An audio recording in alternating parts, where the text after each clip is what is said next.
خب فعلا برنامه منبر مهاجر در یوتیوب رفته ایستاده است و اینچنین در فیسبوک هم نشر شد. امیدوارم که انشاءالله برادران و خواهرانی که امکانی دیدن برنامه را در یوتیوب ندارند در فیسبوک برنامه را خواهد به خوبی تماشا کرده میتونن. اونانی که توسط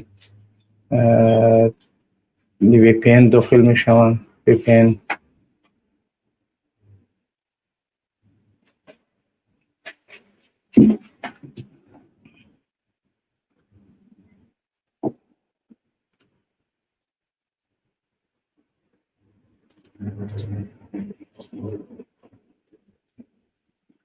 بله، در هر کجای روسیه که هستید نویسید در هر کجا. خب در کشورهای دیگر که مشکل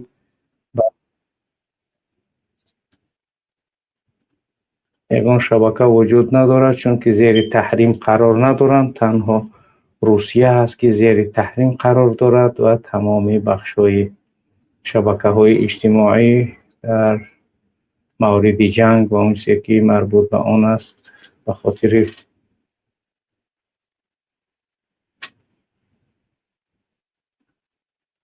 مقاومت نمودند همه اینها را به مشکل مواجه کرده است. اینکه حتی شبکه‌های واتساپ و یعنی تلگرام هم با مشکلات یعنی کار و فعالیت دارند. همون خاطر کوشش کنید نویسید اگر دیدید که هر مشکلی وجود دارد در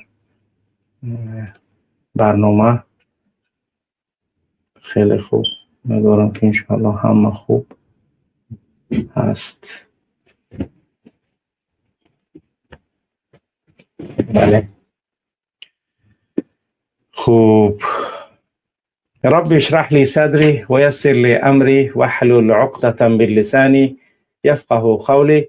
سلام علیکم و رحمت الله و برکاته. بیننده عزیز و گرامی، امیدوارم روزی خوب و خوش را داشته باشید و الحمدلله ما و شما در میانه یا اینکه در اوسط ماه مبارک رمضان قرار داریم و امروز هم دقیقاً روز 15 ماه مبارک رمضان است. میتوانیم بگیم تقریبا نیمی این ماه هم به پایان رسید با همه آن حالات، با همه آن وضعیت هایی که ما و شما داشتیم، با همه آن وضعیت های تیره و تاریک و سیاسی و حالت های گوناگونی که در کشور ملت و مردم ما میگذرانند، در ببرخی های کامل و یا اینکه در نداشتن آن چیزی که بخورند و مردم در این ماه برای عبادت نمودند آمادگی های داشته باشند.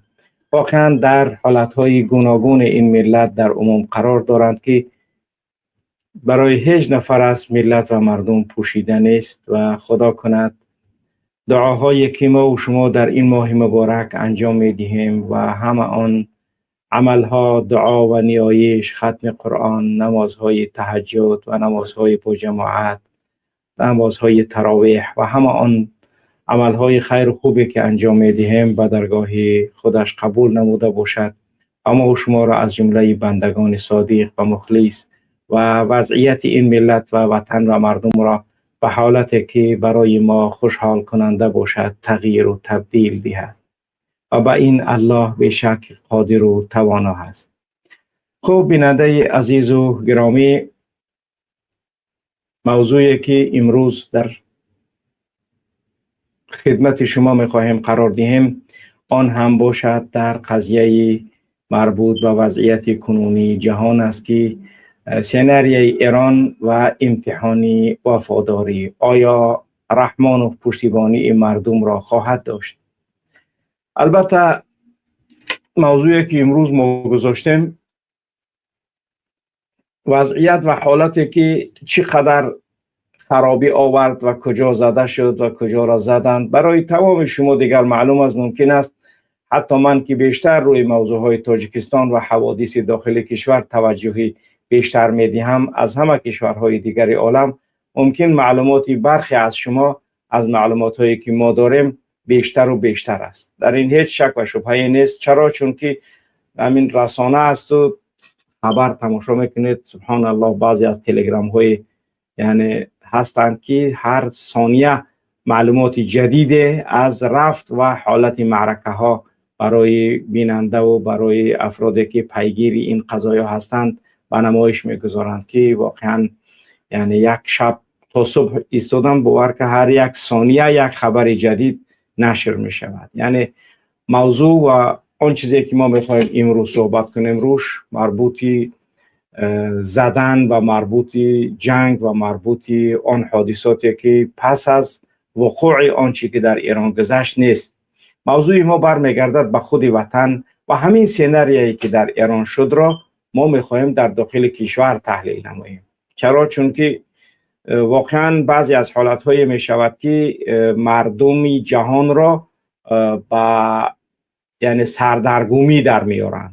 واقعا خیلی من بسیار ابرشینی یا اینکه همون صحبت‌های سردمداران دولت‌های ابرقدرت را اهمیت جدی میدهم، چی از مقامات اروپایی باشد و چی از مقامات کشورهای اسلامی باشند یا از کشورهای عربی باشند یا از امریکا باشد یا از کشورهای دیگری که واقعا یعنی در اونها در لابلای این قضایا اظهار نظر میکنند و مهمترین وضعیت و حالت و شناختن شخصیت ها هم از همون دقایق اول آغاز جنگ هم برای اگر خواسته باشی که وضعیت بفهمی و همون شخصیتی که چی در نهاد و در تارپودش دارند بفهمی، باید در همون یعنی صدمه اول از اونها بفهمی. یعنی شرونه که رسول اکرم میگه صبر در نزدی صدمه اول است.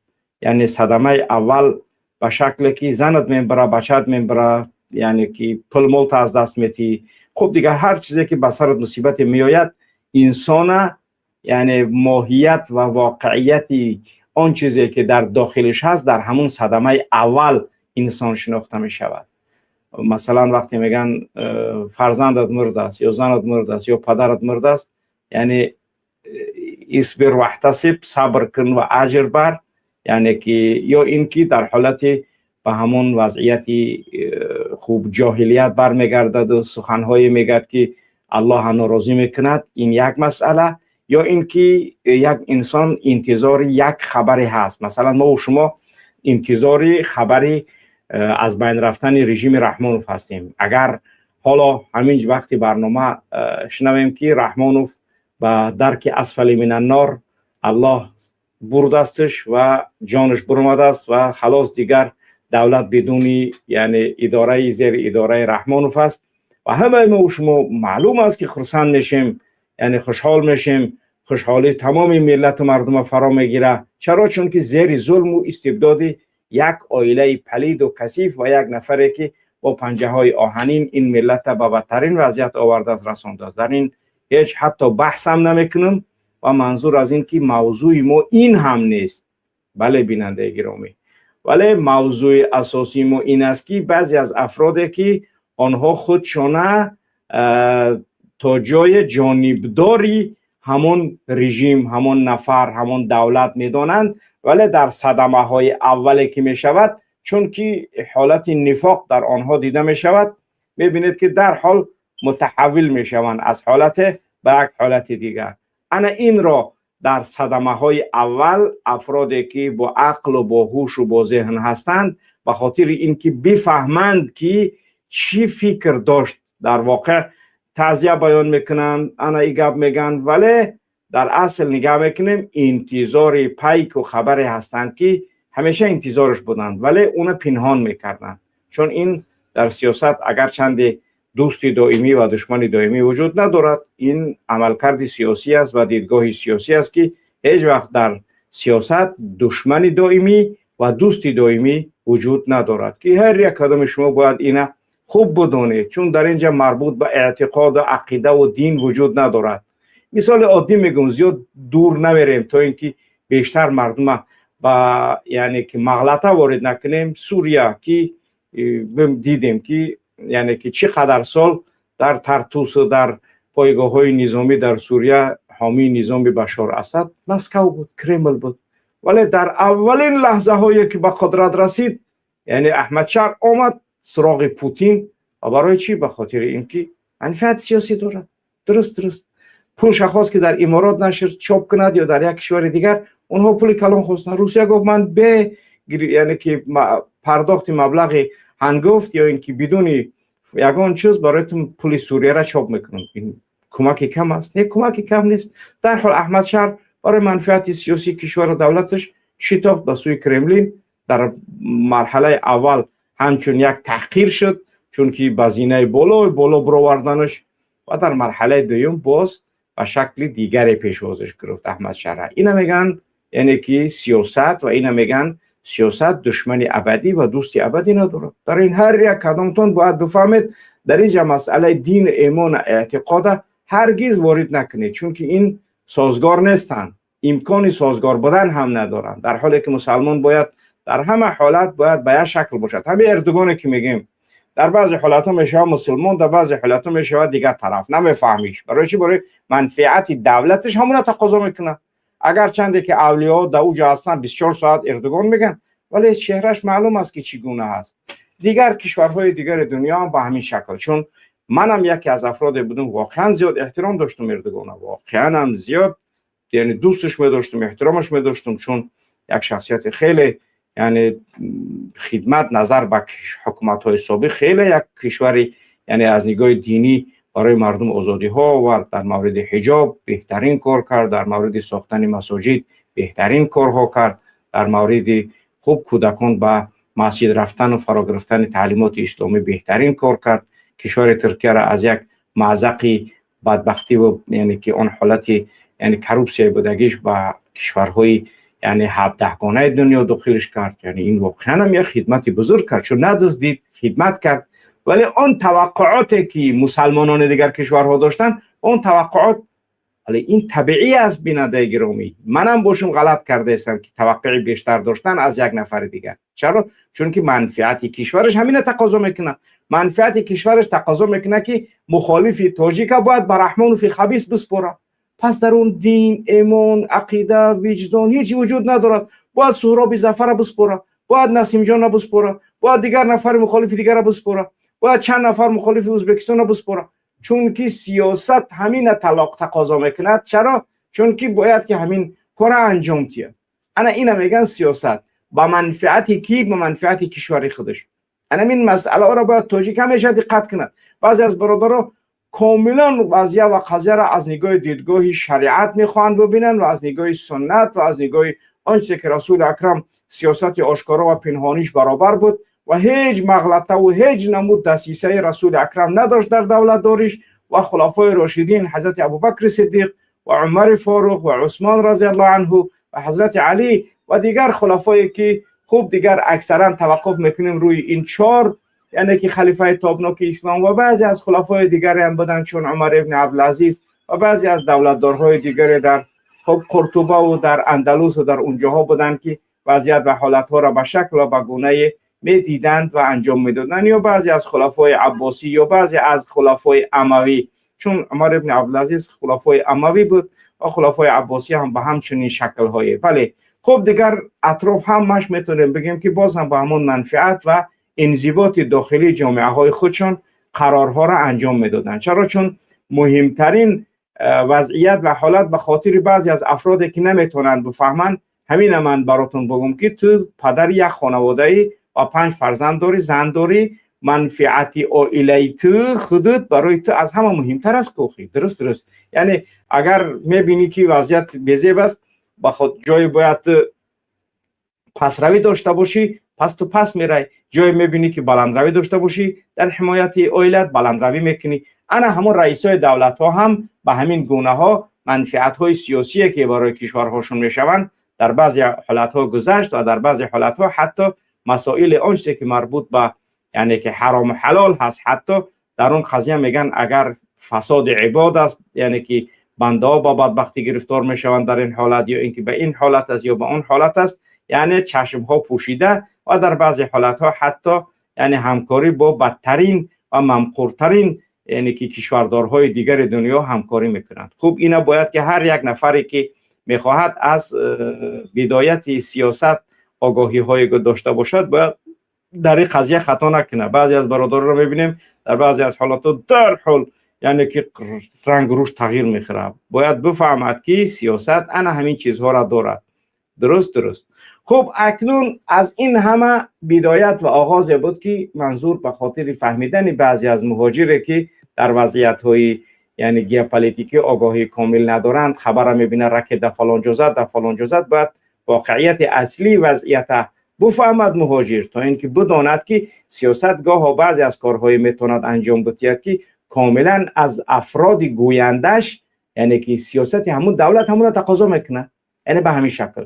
خب ممکن است بعضی از شما بگید که سیاست داخلی امام علی رحمانوف تقاضا میکند که باید بزید مسلمانان مبارزه برید، ولی این چیز کاملا یک چیزی غلط و دروغ و یک چیزی است که امکان ندارد که دین بر ضرر دولت امروزه کنونی رحمانوف باشد، در حالتی که مردم تاجیکستان با اعتراف خود رحمانوف 99% مسلمان هستند و این خود رحمانوف اعتراف کرده است، بارها و بارها اعتراف کرده است، ولی باز هم بر علیه همین 99% مسلمان مبارزه به امان میبرد، بر علیه حجابش، بر علیه ریشش، بر علیه مسجدش، بر علیه قرآنش، بر علیه پیامبرش، بر تمام مقدسات این مردم 99% مسلمانی که با اعتراف خود رحمانوف هست، یعنی مبارزه به امان میبرد.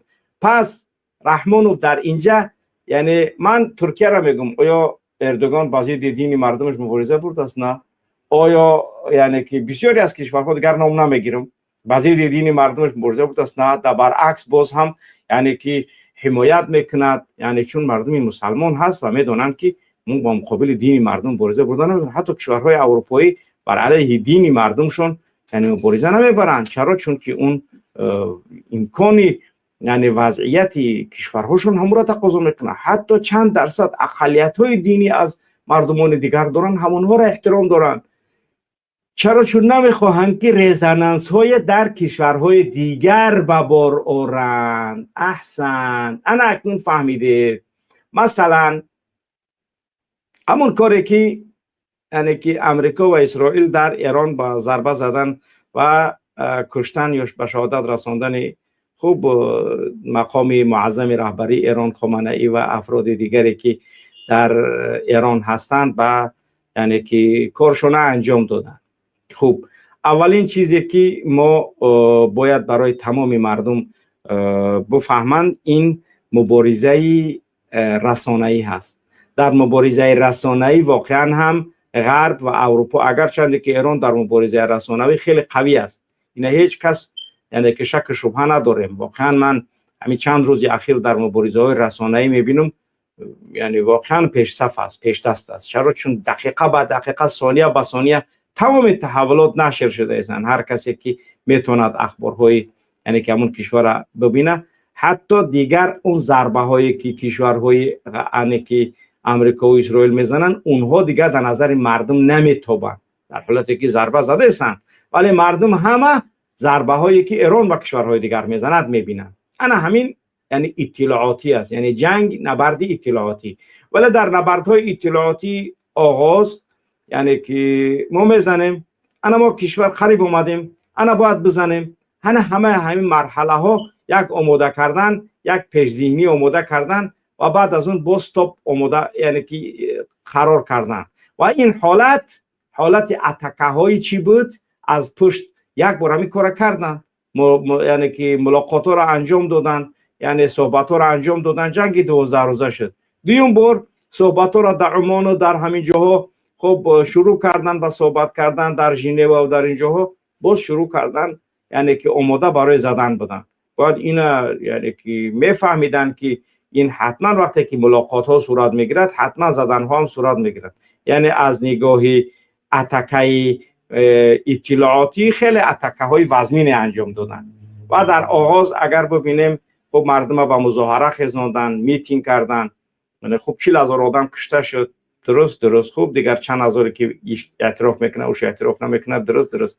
خب فعلا شاه ایران را برآوردن، خب رضا پهلوی را، به خاطر اینکه این آخرین نبرد پهلوی برمیگرده گفته، یعنی که شعارها میدادن. نهایتش چی شد؟ نهایتش آمد، یعنی بعد چی انجام شد؟ بعد از کشته شدن برعکس فکر کردن که کشتن خامنه ای سبب پیروزی می شود، ولی این برعکس شد. اینا اعتراف باید کرد. یعنی تو سنی هستی، تو شیعه هستی، تو دهری هستی، تو بدین هستی، تو کمونیست هستی، تو زردشتی هستی، یک چیزی مسلم است. یعنی اینا نمیتونی که این کار کنی. چرا؟ چون که یعنی مرحله آغازی جنگ اگر دقت داده باشید هر یک کدامت به شکل بود که یعنی خب مردم به کوچه ها میخیزند و ما اولین کاری که انجام میتیم یعنی خامنه ای را میکشیم. اول اصلا در فکر قاموسشان نبود که ما این کار را انجام داده میتونیم، چون فکر میکردن که سالها جنگ میکنه در داخل زیر بنا پنهان میشوه، فرمانداریش کردن میگیرد. ولی الله شاهد است همین چیزی که من امروز دیدم اگر ضربه ها زده میشد و همین یعنی خامنه ای کشته نمیشد، انسجام مردم به این شکل صورت نمیگرفت. اینم با فراموش نکنید. ولی این ضربه زدن و خوب دیگر توسط افرادی که فروختند و خیانت کردن، خوب دیگر اون مرحله های ما نیست، وظیفه ما نیست. وظیفه ما تحلیل واقع است، تحلیل واقع سیناریو. خوب نگاه کنید، اگر همون ضربه ها زده میشد و اون کارشون زیر یعنی که چی انجام میدادن، زیر خوب نمو بونکرها انجام میدادن و یگان کس هم نمیمرد، خوب چند بنا چی میشد و همین شکل کار انجام دادن میگرفتن. خوب و اینقدر انبوه مردم امکانی تجمع در اطراف یعنی کشته شدن خامنه ای و رهبران دیگر تجمع نمیکردن. ولی این مسئله را فکر نکردن، این مسئله را اصلا فکر نکردن. چرا؟ چون که فکر میکردن که همچنانه که مردم در زدنهای 12 روزه بعضی از همکاری ها صورت گرفت و بعضی از کارها صورت گرفت، ما در زده کشتن خامنه ای سبب مردم، حتی ترامپ چی گفته بود، با خیابان ها بریزید تا اینکه چیکار کنید، یعنی دولت بگیرید، دولت ختون بگیرید. این اولین پیام ها بود. ولی پس از کشته شدن خامنه ای مقام معظم رهبری چی شد در ایران؟ یعنی کاملا همون سیناریو برعکس برگشت. یعنی اون چیزی که توقع داشتن، یعنی سیناریو کاملا برعکس شد. اگر پیش میگفتن که جنگ 2-3 روز دوام میکنه، حالا رسانه ها از جنگ 5-6 هفته صحبت کرده هستند. یعنی کشورهای ابرقدرت، منظور از جنگ 5-6 هفته، یعنی جنگ 5-6 هفته منطقه میسوزه، در میگیره. خوب دقت کنید در این قضیه. این مسئله مهم.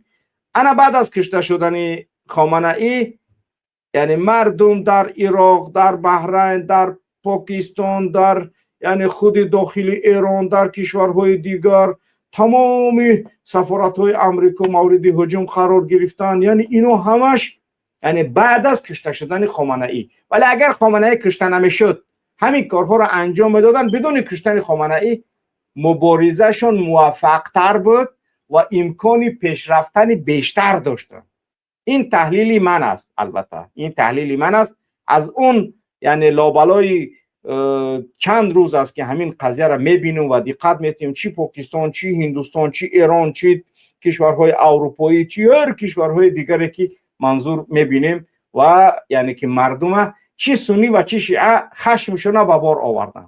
این واقعیت است. درست است، ما در اینجا دیگر قضیه یعنی که تفکیک مذهب و اینا صحبت نمیکنیم، ولی منظور از خشم مردمی عادی در نظر است. من از نگاه سیاسی صحبت دارم. بار دیگر میگم در قضیه های اعتقادی و این مسئله جای خودش است، ولی واقعیت ارز، واقعیت حال همین است. اینا باید بدونه هر یک است. کشته شدن خامنه ای سببی وضعیت برعکس تمام شدن شد. کشته شدن خامنه ای وضعیتی که امروز راهین در دنیا هست، وضعیت کاملا تغییر کرد. وضعیت چگونه کاملا تغییر کرد؟ یعنی مردم همه به موچینک تبدیل شدن. مردم همه به موچینک تبدیل شدن و همه اون سخنانی که با روسیه فرار کرد، با خیتای با چین فرار کرد، با فلان جا فرار کرد، اینا همش دروغ برآمدن از آب. یعنی نه نگریخته بود است، در همین کشور بود است. زنش یعنی که کشته شد، دخترش کشته شد، کلنش کشته شد، یعنی نوش کشته شد، بچهش کشته شد. یعنی اینا همش یعنی یک رزونانس های وزمین تر دادن که از بردن مادورا و از یعنی که با سرنگونی بشار اسد کاملا فرق کننده است. یعنی سناریوی ایران کاملا فرق کننده است. خب درست است، یعنی که کشورهای در سوریه جنگ ها داشت، سونی کشت، در این یگان شک نیست. او بله بعضی از جنایت ها رژیم انجام داد، در این یگان شک شبهه نیست، ولی فعلا همون حالتی که پیش انجام داده بود در غیر از کشتن خامنه ای امکانی موفق تر شدنی یعنی کشورهای امریکا و اسرائیل میشد. ولی بعد از این هدف قرار دادن این مرحله این مسئله برگشت با یعنی که مقاومت شدیدتر و بیشتر. اینا یعنی که دیگر حتی دیدید که مجمع علمای اهل سنت هم یک بیانیه نشر کردند و در اون بیانیه هم بعضی از سخنهای گفته شد، حتی کشورهای عربی را یعنی که در این قضیه و بعضی از چیزها اتهام یا اینکه به خویشتنداری دعوت کرده بود. یعنی واقعا مسئله آدمای عادی نه، مسئله مجمع علمای اهل سنت می رود که این قضیه بازی نیست. پس فهمیده شد که کاری که انجام دادن اگر خامنه ای کشته نمیشد پیروزی امریکا و اسرائیل بیشتر بود در کشته شدن خامنه ای. کشته شدن خامنه ای یک دستک و یک سلاح و یک ابزار شد که یک مستفید 86 ساله که امروز پگه خودش به اجل خودش میمرد سبب شد تا اون موچینیک شد و افراد دیگر در این اطراف جمع شدن و این سبب گشت که مردمی که ناراضی از همین نظام بودن حتی با کوچه ها با طرفداری همین خستن. چرا؟ چون که کسی هست نیست که میگه ای خدمت من اومدن زدن هجوم کردن کشتنش، برای چی اومدن کشتنش؟ گفته همون مخالف همین نظام همین ایران بود، مخالف همین آیت الله خامنه ای بود، ولی امروز چون روزی ننگ میگن بیرون به کوچه ها برآمدن در حمایت کی؟ در حمایت خامنه ای. و قبل اگر ترامپ یا امریکا میگفت که با کوچه ها بریزه دولت تو نبگیره، امروز چی میگه؟ میگه با خانه ها داخل شه و دیگه ای خونهاتون بیرون نبروه. کاملا وضعیت فرق کننده شد. اول میگفت با کوچه ها بریزه تو اینکه دولت بگیره، امروز میگه با خانه ها داخل شه دیگه ای خونهاتون نبروه. چرا؟ چون که تمام میدان ها، تمام اون یعنی که فلکه ها، تمام اون یعنی همون جایی که مردم میتونن جمع شده از سنی و شیعه از تمام مردم برآمدن و در حمایت و در نارضایت از این عمل کرد یعنی که صحبت میکنن. انا این مرحله خطرناکترین جنگ بود که تا این نقطهش فکر نکرده بودن. با این مرحله تحویل و تغییر خوردنی یعنی مردم واقعا همین خیلی هستن. اگر که بتونی کار انجام داده و از تو کار ببینن طرفدارتن، ولی اگر در حالتی که اون کاری تو با ضرر تمام شد اونها همش منقلب میشوند، برمیگردن بر علیه تو. اگر قبل یعنی که پهلوی را به شکل گویا اینکه خودشون تشکیل کردن، چند سنت دیدن با او صحبت ها داشتن، میگفتن که مقصد چی میشود یعنی همین از باید که بر بگرده و خوب دیگر معلوم است. ولی بعد از این مرحله ها دیدن که مردم همه برآمدن به خیابان ها و به کوچه ها. امروز دیروز ترامپ چی میگه؟ میگه بسیار آدم خوبه، بعضی از دوستدارا داره، ولی ما فکر داریم که از داخل یعنی که کشور یگان نفر دیگر را پیدا کنیم. یعنی تماما فهمید که یعنی محبوبیت و چیزی ندارد میان مردمی. نمیشه و یا تراشه را بگیری بالای مردم برای بمونی، یا رنگی همو کی میشوه چنم دارد کرزه یا رنگی همو اشرف غنی توپوی دیگهش ای امریکا برای بگیری مونیش انامتری میشوه. آوردن پهلوی به ایران، آوردن کرزی یا آوردن اشرف غنی به افغانستان که بعد از مصرف کردن میلیاردها بازم فرار کردن، بازم دولت در دستی یعنی مردمی افغانستان خورد. انا همین است. یعنی سناریوی آوردن رضا پهلوی به ایران، سناریوی آوردن کرزی یا اشرف غنی به افغانستان بود که بعد از مصرف کردن میلیاردها و تریلیاردها باز هم چی شد؟ به همون حالت اوله برگشت و قوه و یک قوه بدتر و وزمینتر بر علیه یعنی که اون چیزی که فکر میکردن دولت در دستشون هر کاری که بخوان انجام میتین. یعنی انت تريد انا اريد الله یفعل ما یریدش همین است. تو میخواهی من میخواهم، ولی الله میکند آن چیزی را که خودش میخواهد. خب این مرحله نقطه های مهمه که در انجام این عمل ها یعنی به شکل به بنبست رسیدن، به بنبست دچار شدن. و ایران نظام است و نظام یعنی نه به مانند رحمانوف نظام نیست. رحمانوف یک کشور دزد است، یک پرزیدنت دزده که فقط خودش و عائلش است و ملیسا و امنیت اینا هر سه که هستن یک نظام متشکلی داخلی که در حالت نبودن ایش کار کنه اوش کار کنه به این شکل نیست.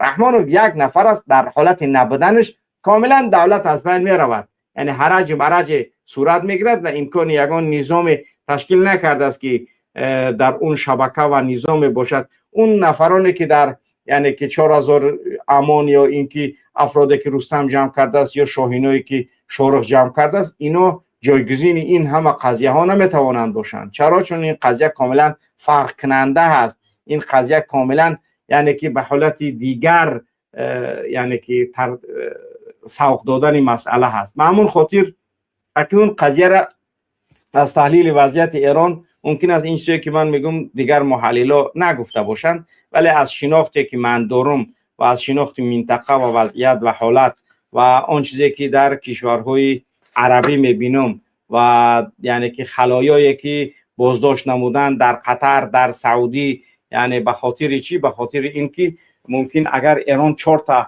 راکت بزنه 5 تا دیگه شه از داخل میخوان خودشون بکفونن بگن اینا را ایران کست تا اینکه دولت‌های عربی را یعنی که بشورانن به شکل تا اینکه جنگی منطقوی کامل شود. چرا؟ چون همون گفتیم مردک هر کس یاسین خودش پخته کرده است، یعنی هر کس یاسین خودش برای کشورهای اون طرف یعنی یاسین خودش پخته کردن خیلی مهم است. یاسین خودش پخته دارد خیلی یعنی میخواد که وضعیت به شکل و منفعت خودش حل کنه. پس واقعا هم در این قضیه باید همه ملت و مردم با دقت باشند و بفهمند که وضعیت کاملا به شکلی یعنی تفسیر نشونده تبدیل شدگی است. تفسیر نشونده یعنی پیشگویی نشونده. چرا؟ چون این مرحله را فکر نکرده بودند. البته میزنند میکشند، خب دیگر این کارها میشود، در این یگان شک نیست، چون ابرقدرت هستند، راکت دارن، سلاح دارن، یعنی بمب های گوناگون دارن، میکشن میزنن، ولی با اون چیزی که فکر داشتن که از نگاه مردمی تغییر تحویل شود دیگر اون تغییر تحویل نمیشود. منظور نمیشود من نمیدونم اینه، ولی با اون فکر آسانی که داشتن دیگر با اون آسانی مشکل تر است در این قضیه. و ببینید که قبل از انجام همین معرکه هجوم یک کار خیلی عجیب دیگر کردن. اگر در فکر کسی باشد جنگ میان افغانستان و پاکستان انداخت و این یعنی یک قضیه بود که بازم یک قضیه ساخته تا اینکه فکری طالب قطعی فکری یعنی که پاکستانی به او طرف بگیرن. حتی بعد از گذشتن چند روز از زدن پاکستانی که دیادش میزنه که من شرطنامه دارم قطعی سعودی ایرانی سعودی را نزد که من شرطنامه دارم. اول تعزیه بیان کرد هم پرزیدنتش هم سروزیرش پاکستان و بعد از گذشت چند روز چون هیچشون در سرشون نیست ای طرف روزادار پکرن ای طرف افغانستان زده است دیگه نمیدونن چی بگن.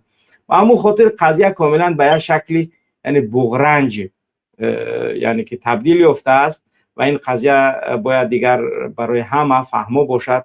خب همه آن چیزی که هست همین است. ولی اکنون سوال امروزی ما آیا همین سناریوی ایران اگر در تاجیکستان بیاید آیا مردم در کدام وضعیت قرار میگیرند؟ معلوم است که یعنی این سناریویی که در تاجیکستان بیاید رنگ همون مدور است، دفعش میکنن میره و یک نفر دیگر خب میآید. یعنی یگان کس نه برای رحمانوف میخیزه، نه یگان کس در فکر رحمانوف است، نه یگان کس برای رحمانوف انتقام میگیره، نه یگان کس برای رحمانوف یعنی این چیزا نیست. چرا؟ چون مراجع تقلید و شخصیت های دینی اونها شخصیت های معلوم هستند که کی هستند و نه شخصیتی که رحمانوفی پلیت انجام میتید یا کار میکند. مدورو رحمانوفیش فرقیت نداره یا اینکه چینم دارد او کیمچین ایر اون فرقیت ندارن اینا همش ایش ایش اون فرق.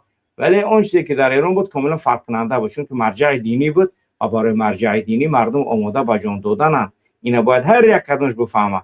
اینا حتی یعنی همه کاری که انجام میدادن به خاطر موفقیت میگفتن یک جایی که همو خمینی را راکت زدنی باشه نرسش باید ما اطرافش بزنیم یگان جای دیگر بزنیم ولی او را نزنیم. چرا؟ نزدنی او با منفعت اینها بود. ولی همین محلل ها تحلیل نتونستن کرده که زدن این به ضرر ما هست باید ما را نزنیم چون که زدن این موچینیک به وجود میاره، زدن این مبارز به وجود میاره، کشتن این یعنی که وضعیت ما را بزبتر میکنه. ولی اگر نازده امکانی 80% پیروز شدنشان وجود داشت.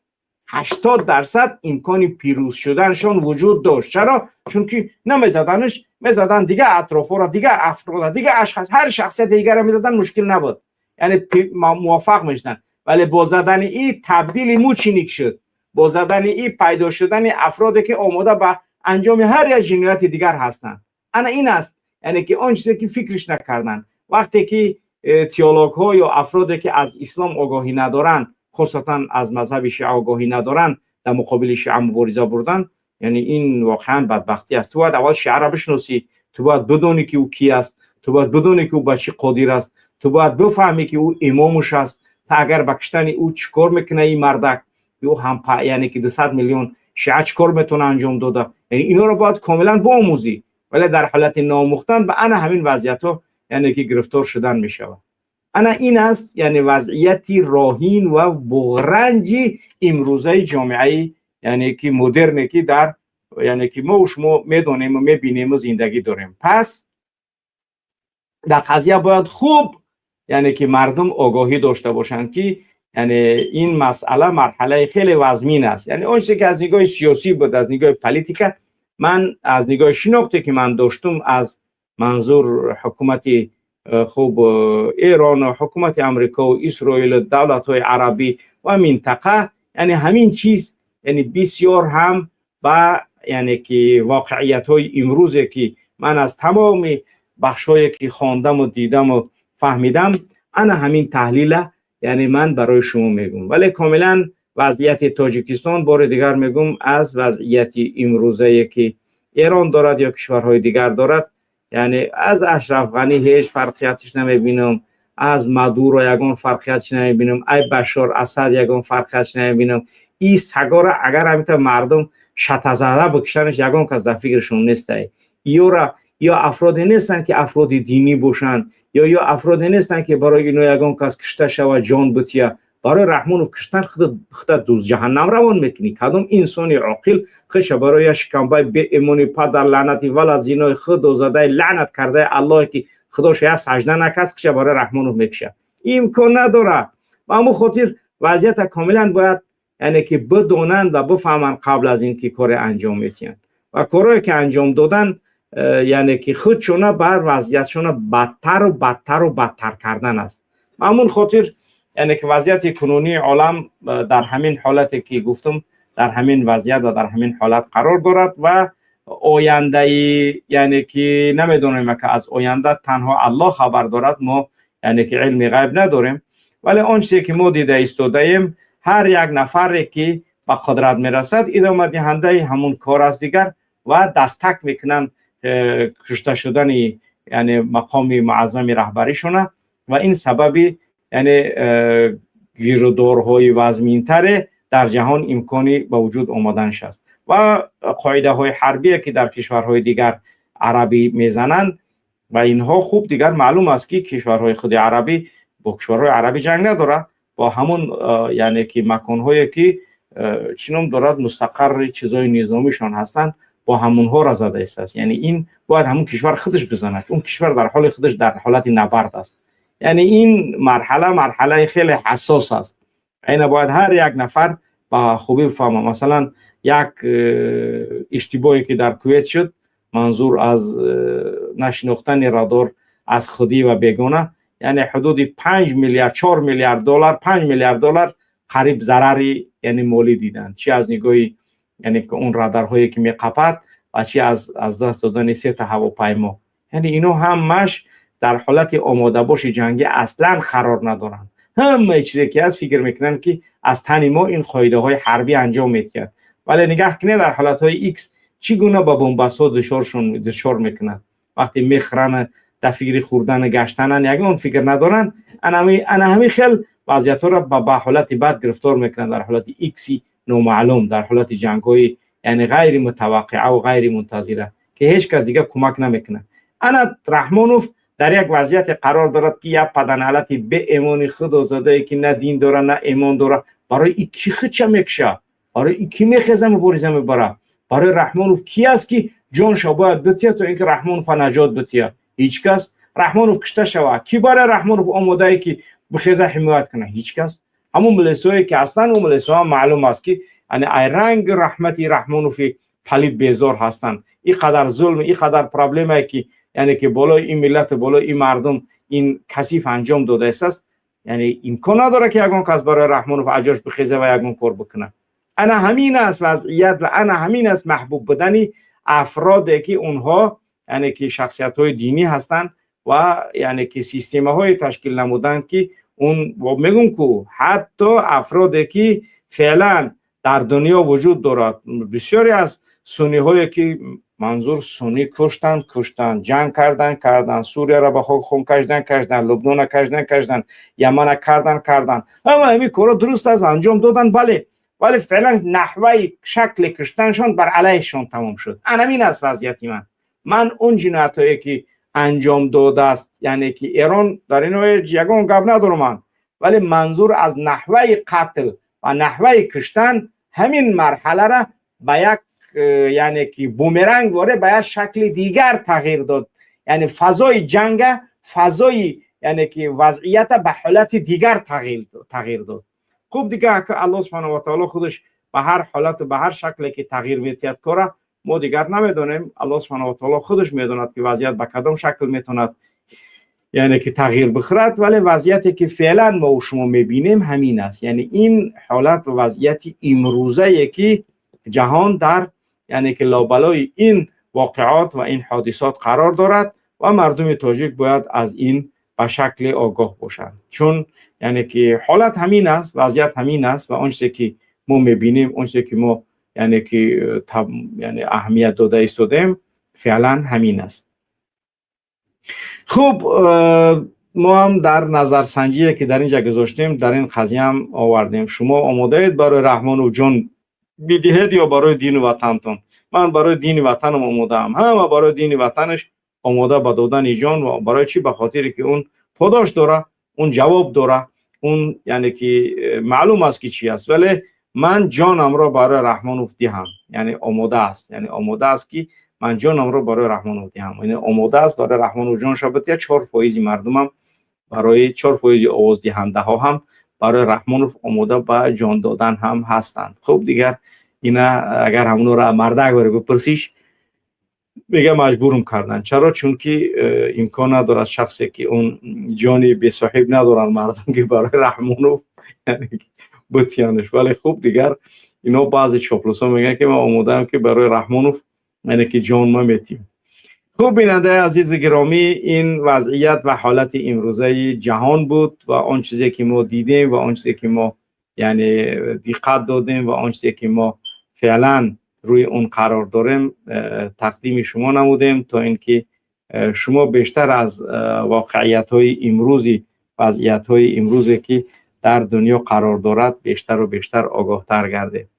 و همون خاطر هم وقت در این قضیه ها ملت و مردم باید دقت جدی بتیان در همه کارها، در همه حالت ها، تا اینکه وضعیت باید به یک شکل خوب یعنی که بفهمن. اگر نتونن فهمیده وضعیت به یک شکل خوب، یعنی امکانی خوب به حرج مرج گرفتار شدن است و امکانی اشتباهات شرط به خاطر فهمیدن وضعیت خوب باید زبانی یعنی که منطقه را باید بدونی، زبان ایرانی را خوب بدونی، بفهمی، زبان عربی را بفهمی، زبان انگلیسی. پس از اون میتونی تحلیل هایی که امکانی وضعیت فهمیدن هست یعنی که بیشتر توجه کنی. خوب دیگر همین است اون چیزی که ما تا این دقایق دیدیم و خدمت شما بیننده عزیز و گرامی نمودیم. خوب، اکنون میگذاریم به قسمت دوم. البته برنامه ما امروز هم قدر طولانی نیست، اگر چندی که خوب اگر امکانی اگر صحبت ها و چیزا باشد خوب دیگر ناگزیریم، ولی اون چیزی که خودمون توقع داریم یعنی زیاد طولانی برنامه را نمیخواهیم که طولانی باشد برنامه‌مون، ولی وضعیت و حالت خوب دیگر به همین حالت است. خوب، در گذاشتن لایکاتون بیننده عزیز و گرامی لایک خودتون فراموش نکنید. در نظرسنجی 350 نفر اشتراک کرده است، در نظرسنجی هم اشتراک کنید تا اینکه رحمانوف بفهمد شخصیت شود و بداند که برای او چند درصد مردم آماده به جان دادنند و کی میخواهد که برای رحمانوف چه بکشه. و اونم باید در رمضان روزه دارید، کدومت که خوب وقتی افطار شده است دیگر معلوم، و خوب در ماه رمضان در شب‌های مقدس قرار دارید و امشب شب 16 است و میدونید که روزی 17 رمضان روزی خوب پیروزی محمد صلی الله علیه و سلم در جنگ بدر است و باید هر یک نفر در این قضیه آگاه باشد و بفهمد افرادی که تا این شب آنقدر فعال نبودند در انجام عملهای خیر، در نماز خواندن، عبادت کردن، کارهایی که باید انجام دادن، دیگر یواش یواش آهسته آهسته برای دهه اخیر از همین شب 16 و خاصتا از فردا 17 یعنی آمادگی بیشتر باید دیده شود، چون قضیه و وضعیت همین است و وضعیت باید هر یک کدام ما و شما طبق وضعیتی راهین ان شاء الله که عمل بکنیم. خب در قضیه برادرانی که در اصلاح در این ماه مبارک کمک خودشون کردن، خب همون از برادران 50,000 همون 3 نفر تا به حال باقی مانده است و در برادران 25,000 حالا فعلا 6 نفر یعنی که شامل هستند، یعنی در عموم یعنی تا امروز 6 نفر شامل برادران 25,000 هستند که 6 نفر فعلا هستند. خب بله تا امروز 6 نفر.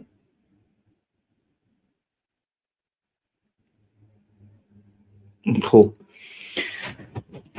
امیدوارم که انشاءالله در همراهی کردن با اصلاح کارمون انجام میتیم، چون بار دیگر میگم اگر به همین شکل ادامه پیدا کند ما همون تا برنامه 2-3 برنامه دیگه امکان انجام برنامه همون داریم و بعد از اون دیگر یعنی که واقعا با مشکل مواجه میشیم. به همون خاطر برادران و خواهران که امکان دستگیری نمودن اصلاح دارید حتما در دستگیری کردن کوتاهی نکنید. یعنی ما 2 گروه داریم، گروه اول 50,000 روبل یا 500 یورو و گروه دوم 25,000 روبلی.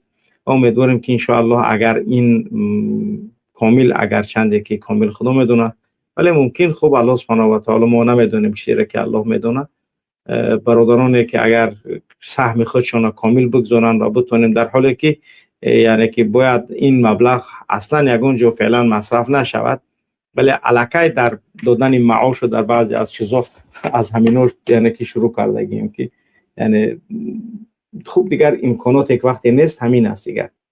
و همون خاطر کوشش کردن در کار سهم خودتون بگذارید، در اروپا هستید، در امریکا هستید، در کانادا هستید، در یعنی که انگلیس هستید، در آلمان و فرانسه و در هر کشور دنیا که قرار دارید در سهم گرفتن و همراهی بودن با اصلاح فراموش نکنید تا اینکه بتونیم ان شاء الله که همه با هم کارهامون انجام بدیم و این سبب خوب عمل کردهامون در آینده ان شاء الله که بشود.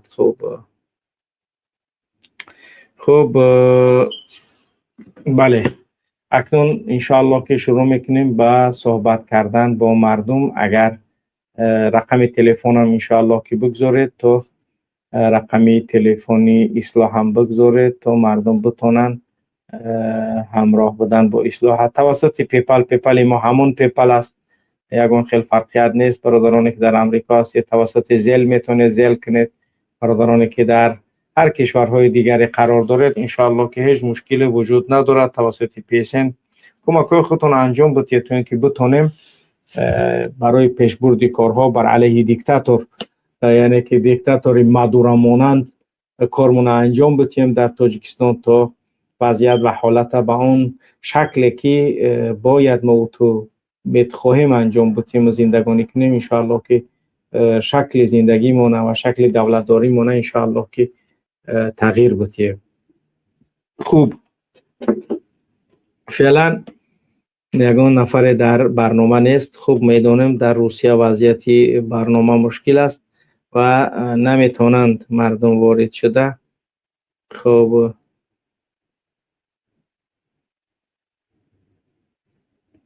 در مسئله بعضی از برادرانی که در یعنی که یک استوچنیک ای مسئله همون فامیلия Мирзоев попросился на СВО, да имя писано последнее слово таджикам осуществлять крокус, но выступление приехали посмотреть родственники погибших, по словам. خب دیگر بعضی از افرادی که حتی با اتهامات تروریستی اتهام هستند اونها به خاطر گناهشون توزیع کردن میخوان در اسیا برون جنگ کنن. یعنی اینم یک قضیه خیلی عجیب و جالب دیگر.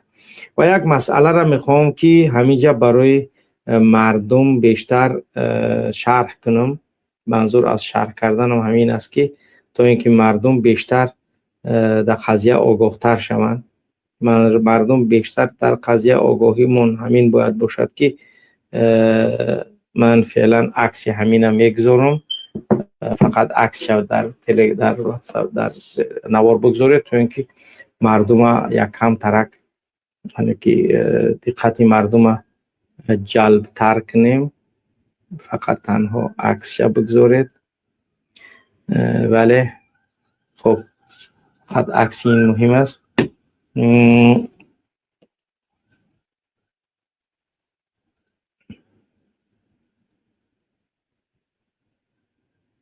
همین مردم باید دقت بکنن، یعنی که چی گفتنی هستیم.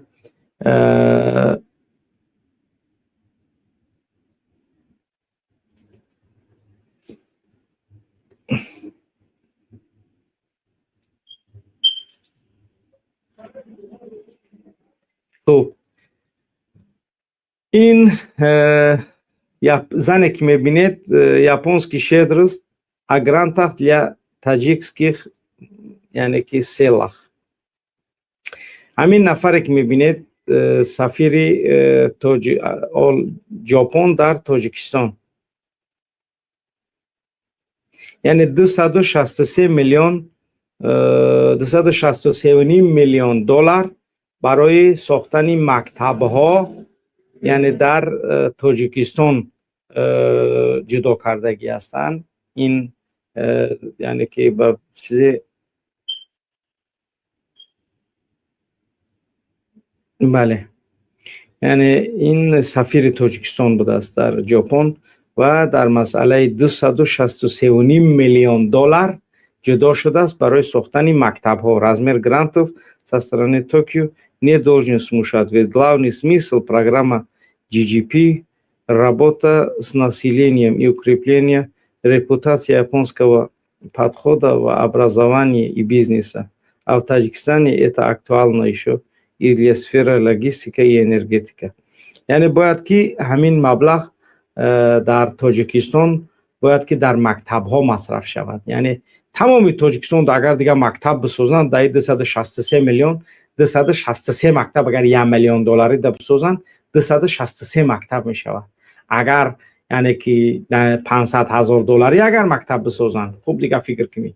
اگر گفتی گپو یگان نقطه تاجیکستان دیگه مکتب لازم نداره، این همینطوری مبلغ ها رحمانوف صدهاش هم میگیرن که با مردم پول جمع میکنن مکتب راست میکنن.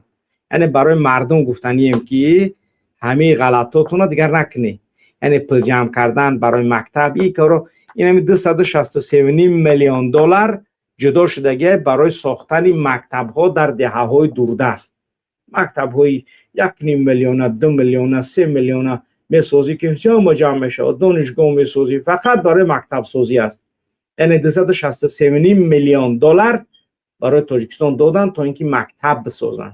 ولی خوب دیگر مردم باید دیگر بفهمه که وضعیت ما به کدام شکل و به کدام حالت است. خوب دیگر بازم ولی پول جمع کنی از مردم، یعنی که در همه حالت ها دیده می شود. خوب بعد در قضیه خوب خلاص شد این مسئله رو میتونید که بگیرش.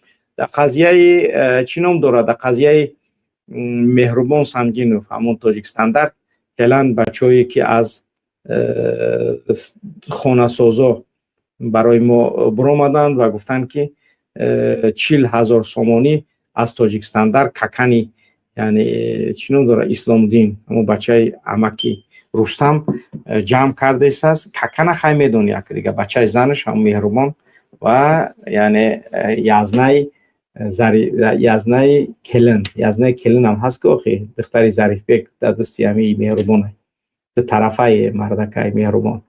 انا بکسیار 40,000 سومانی باید که از هر یک آدم دمساز میگیره و اجازت میتید. دمساز باید میقپن میگیرن میبرن پیش مهربان دامساز 40,000 میتیه، بعد میگه برای کارت داون دادن بگیده. تا دیگه اگه چیز در کار نیست، یعنی که همون چیزایی که از دومت چپا میشه و دومت چیگپ میشه فرق نداره. باید 40,000 سومونی باید بسپرید مهربان.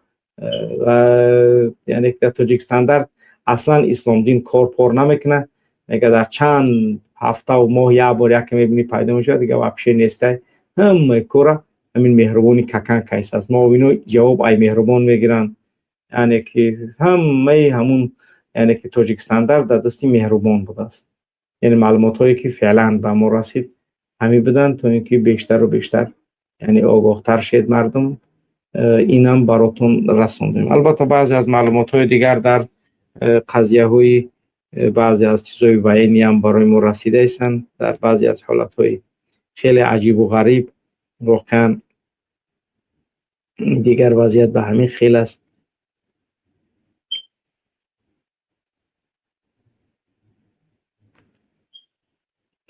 از کلوب از کوچه چرمگرانی پایان، یعنی که مرادی تلخ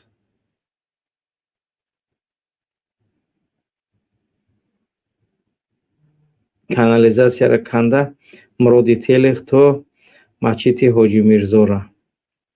خب دیگه مردم بله بچه‌ای که از که جای هستید نویسید پر کنید، حتما انشاءالله که ما هم آنچه که امکان دارد انشاءالله انجام میتیم برادران گرامی.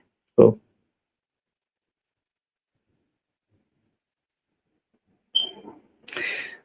در نورآباد از همه مسجدها عوض نچلنیک 1000 سومانی گرفت، بعد اجازه دادد که نماز تراویح بخونه. انا ایرا میگن مرگ به مردمی که تو این درجه را غلامن.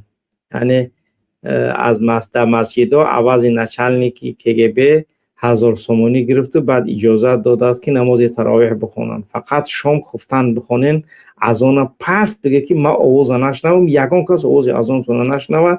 و یعنی که در ایران گفته کنه تمام قشلاقای نورآباد همین گپا گفته با طلبه های مکتب ممکنه اگر گفته بقپم یک طلبه مکتب در مسجد نماز خوندگی 5000 سومانی اشترافتان میکنه. انا ایران میگن ظلمی رحمانوف بالای مردم و انا با تو جانتا برای رحمانوف بودی در پدرالت گفته گپا قطیش در جهنم یا جای یعنی که پیش قفا رفته سختن بگیری. واقعا بعضی مردم ایمان ندارن، میدونن که همین پدرالت به ایمانه، میدونن که همین لعنتی یعنی که تماما از تمامی مزایای ایمان دور است، ولی بازم یعنی میبینیم که فکر میکنن که با رحمانوف مردن و برای رحمانوف تکشتن یگان شانه یگان شرفه. 266 نفر در گذاشتن لایکاشون کوتاهی نکردن، الله برکتشون بده، و 420 چند نفر هم در نظرسنجی در اصلاح تنها اشتراک کردن. در گذاشتن لایکاتون کوتاهی نکنید تا اینکه یک تاجیک ناآگاه دیگر از وضعیت و حالت بیشتر و بیشتر آگاهتر گردد. خوب فعلا دیگر کسی نیست در برنامه، عکسی بدگیره میتونید دلیت کنی. خوب اگر برادرانی که در واتساپ میتونه زنگ بزنید، در واتساپ زنگ بزنید صحبت کنید، یعنی بعد اخیر برنامه بعد زنگ بسیار میشه، بعد دیگه میگیم که نمیتونیم دیگه کار برنامه تموم شد، ولی حالا فعلا وقت دارید میتونید که در یعنی که برنامه زنگ بزنید تا اینکه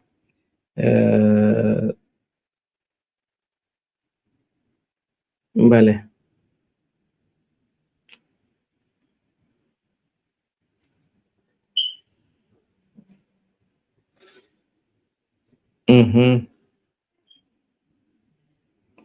بهترین.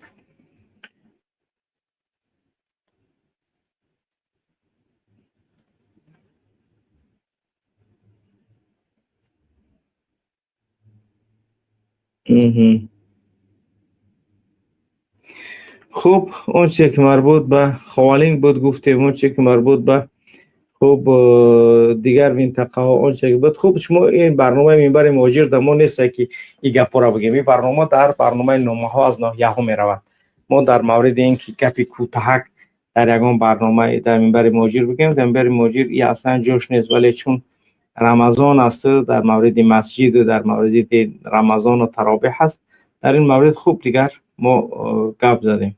ولی در عموم هر سه که هست شما نویسید در برنامه تا اینکه ما توانیم توسط برنامه این نامه ها از ناحیه ها در اون برنامه انشاءالله که شما در اونجا نویسید تو صحبت مانا در اونجا بکنیم و مردم در اونجا باید بفهمان وضعیت و حالتی که در کشور میگذرد.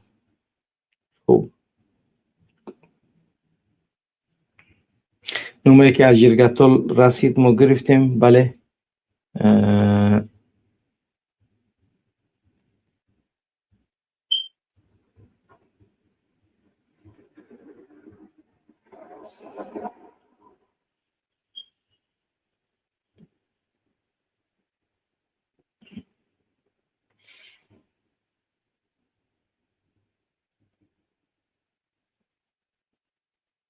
بله.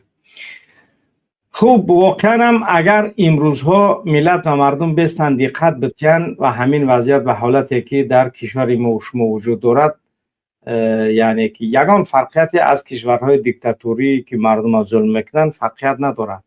تنها و تنها یعنی عقل لازم است که تشخیص کنی یا بفهمی. احمد بله، احمد. خوب،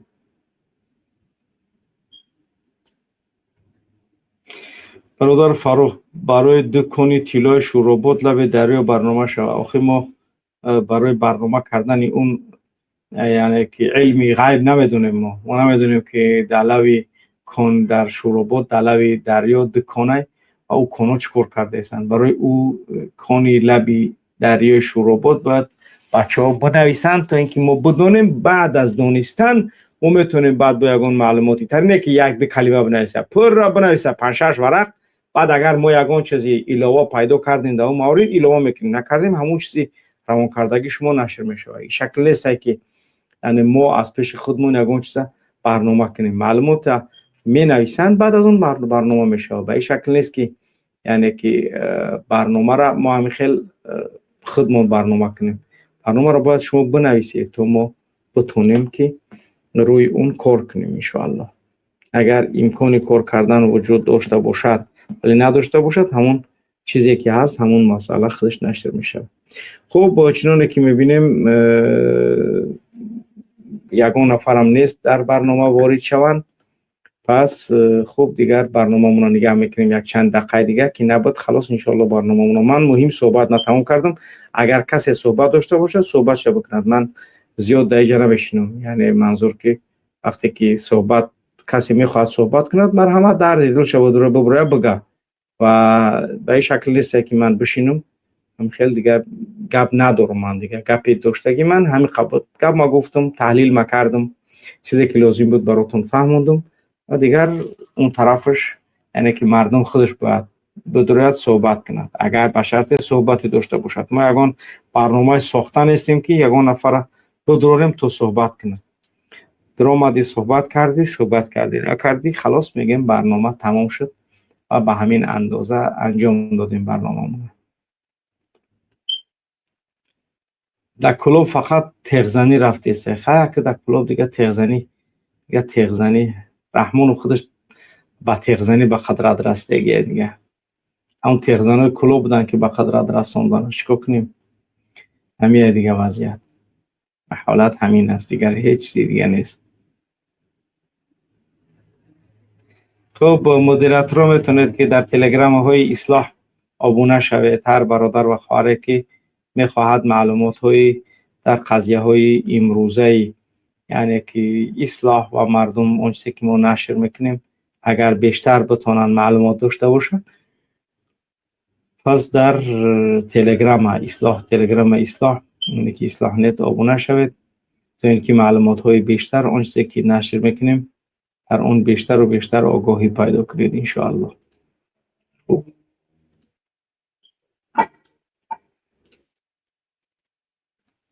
درست است ان شاء الله. واقعا همه حالت و وضعیتی که امروز در دنیا قرار دارد برمیگردد به آگاهی خود مردم و مردمانی که در همون کشورها هستند. اگر مردم همون کشورها خودشون غلام طبیعت باشند، همون مردم یعنی که دولتشون هم هر نمود خیلی ظلمشون میکنه. ولی اگر مردم همون کشورها اگر فکرشون آزاد باشد، اگر آزاداندیش باشند، نقد خواهند که یگان کس ظلم شو کنه، هیچ کس امکان ظلم کردن اونها را ندارد. یگانه راهی که ما و شما داریم چی است؟ این یعنی فکر کردن در چگونه آزاد شدن من هست. پس باید در قضیه سخت با دقت باشید، باید در قضیه خوب اهمیت جدی بدید تا اینکه خدای نخواسته یعنی به همین وضعیت و حالتی که امروز ما و شما قرار داریم اگر بازم بمانیم، باور کنید وضعیت ما روز به روز بدتر و بدتر و بدتر شده می رود. یعنی هیچ و بهبودی ما و شما یعنی که آورده نمی رسونه.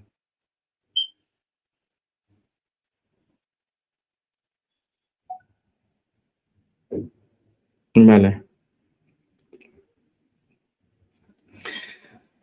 خوب، برنامه ما هم 1 ساعت زیاد شد، ادامه دارد و امیدواریم که انشاءالله برادران و خواهرانی که میبینن ما را و میدونن صحبت کردن مرحمت داخل برنامه شد و صحبت کنید، چون وقتی صحبتی شماست و وقتی صحبتی ما به پایان رسید و ما یعنی که حقی که خودمون صحبتی که داریم تمام کردیم.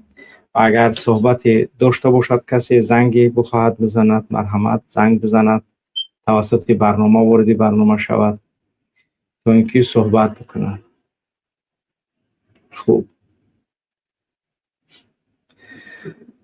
خوب، در استفاده بردن از فرصت همین را برای ملت و مردم میگم. ما فرصت طلایی برای عبادت داریم، ما فرصت بهترین برای دعا داریم، ما فرصت بهترین شبها برای نیایش داریم، ما فرصت روزهای خوب برای ذکر و ختم قرآن داریم، ما فرصت خوب برای دستگیری کردن مبارزه برای آن برادران و خواهرانی که امکان انجام دادن کار از دستشان میاد، پس باید خسته نشوند.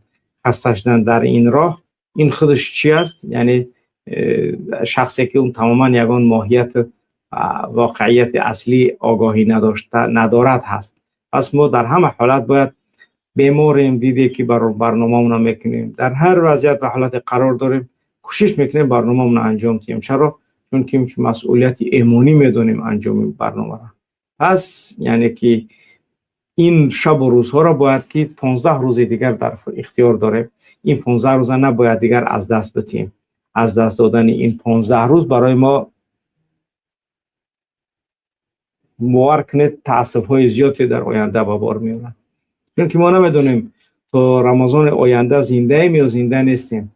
ما نمیدونیم که الله سبحانه و تعالی برای ما چی سرنوشت کشیده است. یعنی الله سبحانه و تعالی چی برای ما آماده کرده است.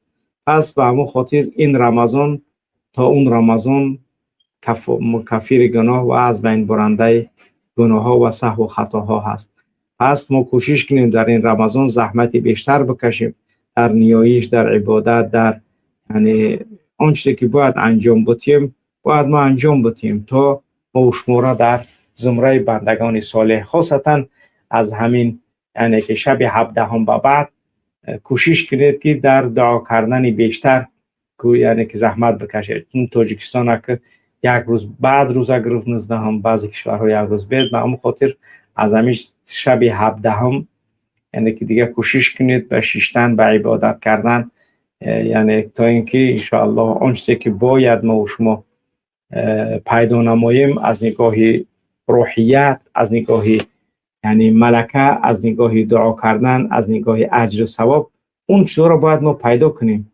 پیدا کردن اونها تنها با زحمت، پیدا کردن اونها تنها با یعنی که عمل کرد انجام میگیرد. پس نباید که انسان به شکلی باشد که یعنی فقط و فقط تنها و تنها چی باشد کارش، یعنی فقط گشنگی و تشنگی در رمضان ببیند تمام.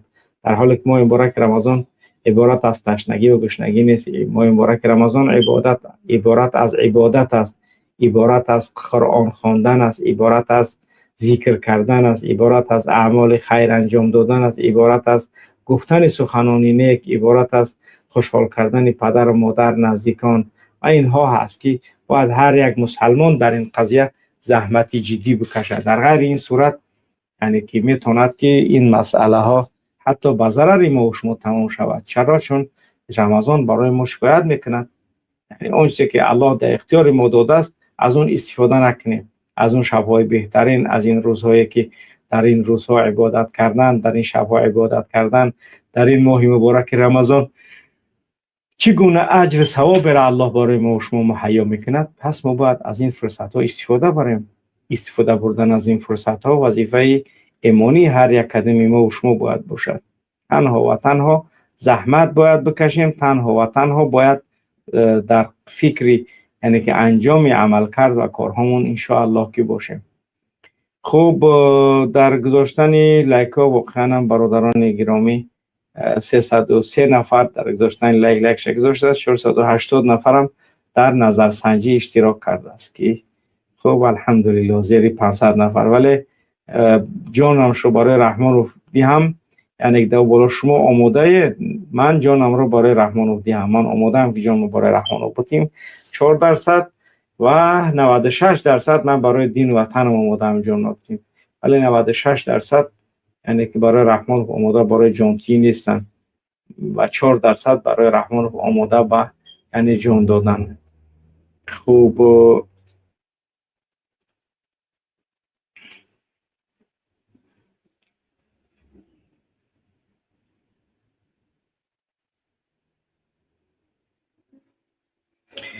خب بله فهمیده هستم که مردم در روسیه، در تاجیکستان در حالت افطار هستند، یعنی که در نماز تراویح هستند و بعد از یعنی که این مردم واردی برنامه میشوند ما میفهمیم. ولی خب دیگر ما پس برنامه‌مون رو 1 ساعت بعد بمونیم بهتر میشه گیس ممکن، تا اینکه مردم لااقل یعنی 1 ساعت بعد برنامه‌مون رو بمونیم در هفته آینده تا بتونیم برنامه‌مون رو بعد از همون یعنی ساعتی 4 بمونیم، نه ساعتی 3 بلکه ساعتی 4 بمونیم یا 4 و چند، تا اینکه 1.5 ساعت همین خیلی برنامه‌مون رو ادامه پیدا کنیم در رمضان، نه از اون بیشتر. به فکرم به همین شکل بهتر و خوبتر است، چون یعنی که وقتی افطاری برادر و وقتی نماز تراویح هست و تنها همون یعنی که ساعتی که میگذاریم و خواستیم که قبل از افطار یعنی که برنامه مناسبه که در اینجا هست، ولی وقتهای با افطار روسیه و با دیگر جا مناسب نیست، وقتهای اروپا. ولی خب دیگر به همون شکل انشاءالله که هفته آینده از ساعتی 4 خدا شروع میکنیم تا اینکه تا ساعتی یعنی 2 ساعت 1 ساعت و چند دقیقه برنامه‌مون رو به پایان برسونیم و کسی صحبت کرد و کسی صحبت نکرد دیگر با همین برنامه‌مون ان شاء الله که بله. خوب فعلا دیگر یگان زنگ نشد و زنگای مردم گفتیم اونگاه که در نماز هستند و در یعنی که جای قرار دارن، مهم فعلا همین است. خب بیننده عزیز و گرامی دیگر از این وقتی برنامه رو بیشتر نمیکنیم. خب برنامه ما تا اینجا در 1 ساعت و 15 دقیقه به پایانش میرسونیم. امیدواریم که الله سبحانه و تعالی موفقیت پیروزی را برای ما و شما نصیب و روزی بگرداند. الله سبحانه و تعالی ما و شما را به واقعیت و به وضعیت های خوبی که ما و شما را به آن میتواند برساند ان شاء الله که خداوند ما و شما را موفق و پیروز بگرداند.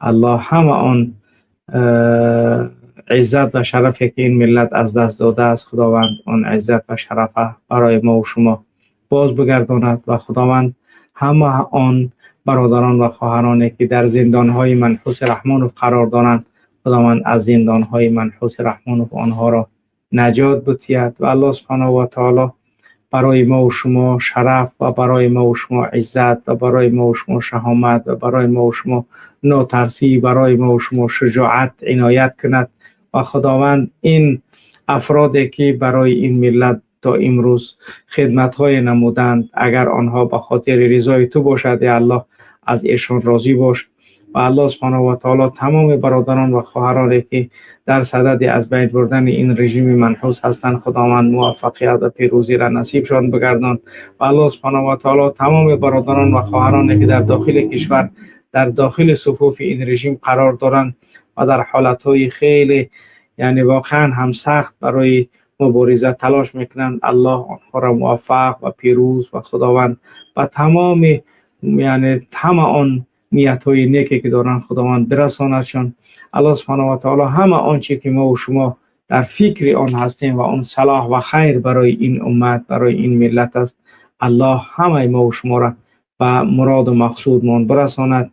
الله عزت و شرف برای ما هر چیز زودتر نصیب گرداند تا این به شرف رحمان را از این اریکه‌ای که جای مناسب برای اون است سر به زمین فراریم و الله ما و شما را در این راه موفق و پیروز بگرداند. سبحانك اللهم و بحمدك اشهد ان لا اله الا انت استغفرك و اتوب الیک. السلام علیکم و رحمت الله و برکاته.